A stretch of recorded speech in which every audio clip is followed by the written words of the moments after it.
Dikisahkan bahwa Habil sengaja memilih gibas atau kambing terbagus dan dirahasiakan dalam hatinya mengharap ridho Allah Subhanahu wa Ta'ala. Sementara Qabil memilih gandum yang paling buruk untuk dijadikan kurban. Kemudian kedua orang tersebut meletakkan kurbannya masing-masing di atas sebuah bukit. Dan Nabi Adam alaihissalam memanjatkan doa.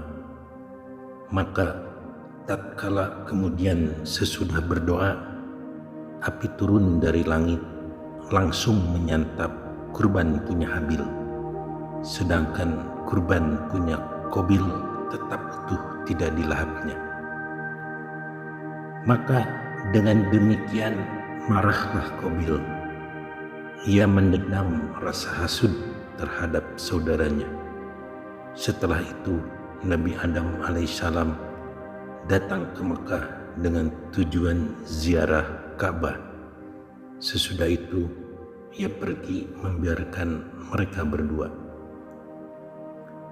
Maka pada saat itulah peluang bagi Qabil melampiaskan nafsu dendam amarahnya. Ia menuju ke tempat Habil yang berada di tengah-tengah dombanya. Sahut Qabil, "Sungguh aku pasti akan membunuhmu." Jawab Habil, "Kenapa engkau hendak membunuhku?" Sahut Qabil, "Karena korbanmu diterima, sedang kurbanku ditolak. Engkau hendak menyunting saudariku yang cantik jelita, sedang aku harus berdampingan dengan saudarimu yang buruk rupa. Lebih dari itu, orang-orang bakal ramai membicarakan tentang kebaikanmu melebihi diriku. Bahkan anak keturunanmu bakal berbangga atas anak cucuku."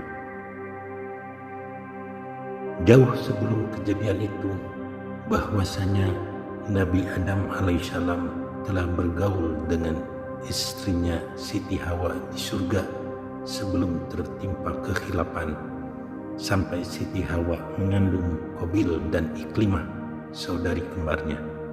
Saat itu tidak merasa payah akibat hamilnya dan tidak pula merasakan sakit ketika melahirkan. Bahkan darah habis melahirkan pun tidak terlihat olehnya.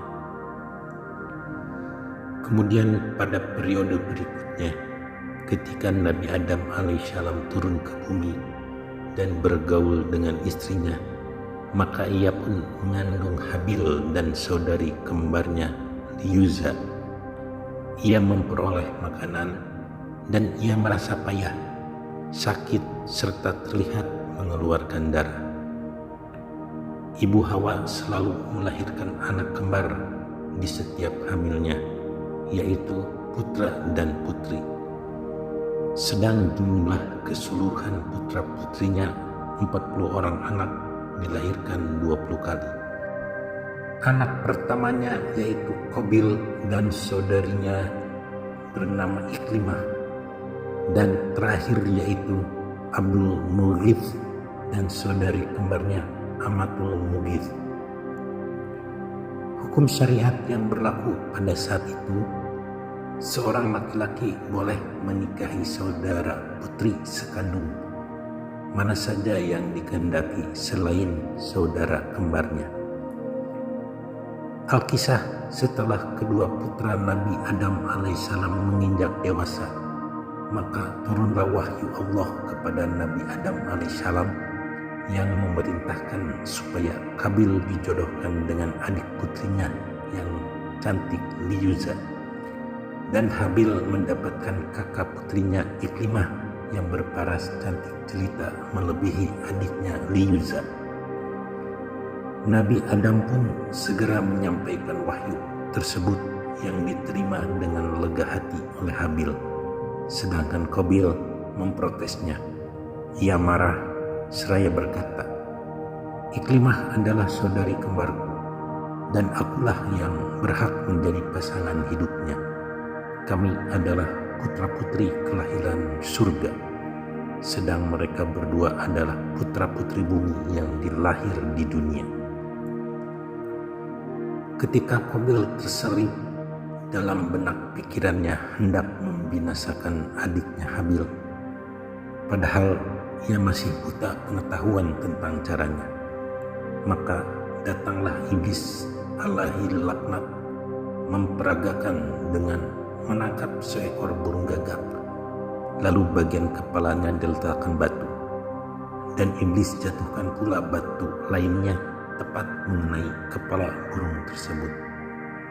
Dan Qabil asyik melihatnya, maka iblis pun langsung melatihnya cara membinasakan yang segera diikuti oleh Qabil, dan Habil pun terbunuh di saat tidur.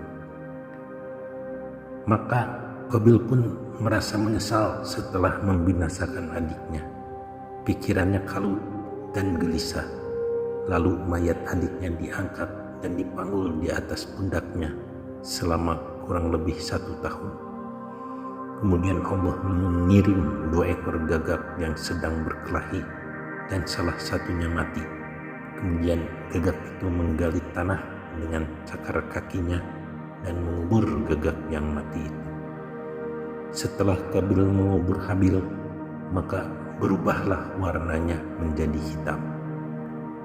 Badannya berubah hitam sehabis membunuh, dan sewaktu ditanya tentang adiknya Habil oleh Nabi Adam alaihissalam, ia menjawab, "Aku tidak mengurusnya." Ayahnya berkata, "Berarti kamu telah membunuhnya. Itulah bukti hitam warna kulit tubuhmu." Kemudian ia pun berlepas diri daripadanya. Bahkan Nabi Adam alaihissalam terdiam selama 100 tahun tidak tertawa, dan selama itu pula ia terhibur namun sia-sia tanpa arti. Setelah kejadian membunuh adiknya, Qabil pun melarikan diri ke negeri Yaman, dan iblis pun membututinya.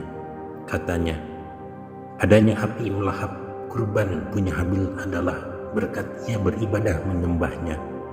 Oleh sebab itu, kerjakanlah olehmu. Maka Qabil pun mengikuti bujuk rayu iblis terkutuk itu, dan ialah sebagai perintis pembuatan alat-alat seni suara yang mengakibatkan lupa diri terhadap Allah dan perintahnya. Ia menghibur diri dengan segala bentuk kemaksiatan seperti meminum arak, membangga-banggakan patung dengan jutaan rupiah demi perawatan dan pembangunannya, serta perbuatan keji lainnya. Hingga akhirnya keturunan mereka dibinasakan oleh Allah dengan angin topan dan banjir bandang di masa Nabi Nuh alaihissalam.